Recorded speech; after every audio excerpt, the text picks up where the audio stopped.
The thud came as a bombshell to everyone when they saw Trey went down on his knees.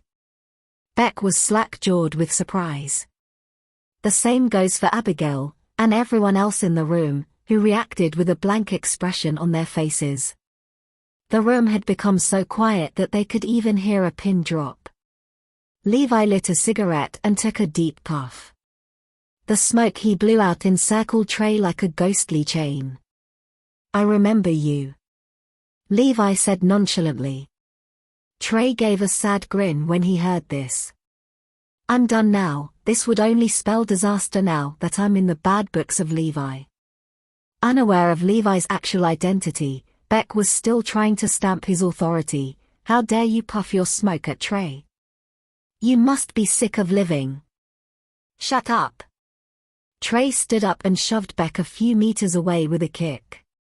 "Get down on your knees now, all of you." He blasted at his men. Thump. Thump. Thump. Dozens of Trey and Beck's men fell to their knees, successively like a pack of dominoes. Beck joined them and went down on his knees, even though he hardly had a clue of what was happening. Everyone was in a guessing frenzy about Levi's true identity. They wondered who could command such an authority that scared the hell out of a powerful thug like Trey and made him kneel before him like a high-strung cat. Yannick knew better than everyone that Trey and Beck were not somebody you would mess around with, given their notoriety on the streets. That brother-in-law of Abigail must be someone with supreme dominance to make them go down on their knees. He felt it more profoundly than everyone in the room.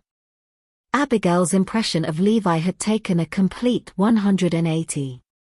She no longer looked at him with detest, but with curiosity and adulation. In her eyes, Levi now seemed to carry a halo of valiance above his head. Even the way he smoked enchanted her. The rest of the girls were equally charmed by Levi, whose machismo and charisma were acutely absent in their male classmates. His bravery in such a situation fueled their admiration to the fullest. "So this would be the second time that we've met?" Levi asked. "Yes. Yes. Yes," Trey pressed his face to the floor as he replied. He was too afraid to look into Levi's eyes.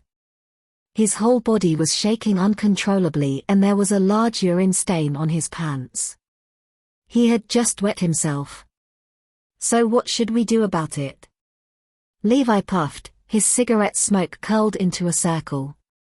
"Please feel free to punish us in any way you deemed fit, sir." Trey felt only a complete and utter despair at that moment. "Each of you will leave 2 fingers behind, that's it," Levi said in a desultory fashion. "There are too many young ones present. I don't want to show them my wrath." The students were just young punks in the eyes of Levi. "Yes. Yes. Whatever you say." Trey was thrilled when he heard Levi's punishment. It was much lenient than he had anticipated. He picked up the blade and chopped off 2 of his fingers under the watching eyes of everyone. Many of the students nearly fainted at the swiftness and brutality of his action, as if they were watching an execution. Soon the other thugs followed suit to chop off their fingers. The scene would certainly leave its indelible mark on the minds of Abigail, Yannick, and the rest of their classmates. The harrowing experience would haunt them when they recall the horrifying screams that had seeped into their heads, insidiously like tea from a tea bag. "Let's go." Levi stood up from the sofa after he had finished his cigarette and grabbed Abigail by her arm to get out of the VIP room. Yannick and the rest of them hurriedly followed Levi out of the room. They couldn't wait to get out of there. Beck, now left with 8 fingers, asked in a trembling voice, "Who's that guy, Trey?" "He's somebody you could never afford to mess around with in Northampton." Trey breathed deeply and said it with the certitude of a true believer.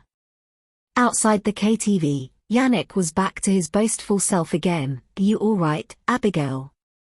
"I was just getting ready to throw everything at them if they dare to touch you." Abigail scoffed at his words. She could still vividly recall the timid look on Yannick's face when he was so freaked out that he'd almost peed in his pants. "You are nothing but a coward compared to my brother-in-law." "I'm fine," she answered impatiently. "Why don't you let me send you home? I'd really like for you to check out my new car today. It's a BMW X5. Yannick suggested while he gave the car remote in his hands a click. A car near them lighted up and gave off a buzzing sound. It was a brand new BMW X5. All their classmates could barely conceal the envious looks in their eyes.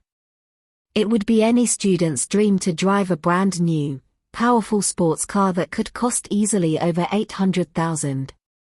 All the girls were eager to cast their nets at Yannick. "You don't have to send me back." Abigail snubbed, "I'll take a cab with my brother-in-law." She had been under the impression that Levi did not own a car since she was well aware of Zoe's family condition. "I have a car." Levi led them towards the car park and stopped in front of his car. "Holy cow!" Yannick blurted out in surprise, "Isn't this a Maserati Executive GT?"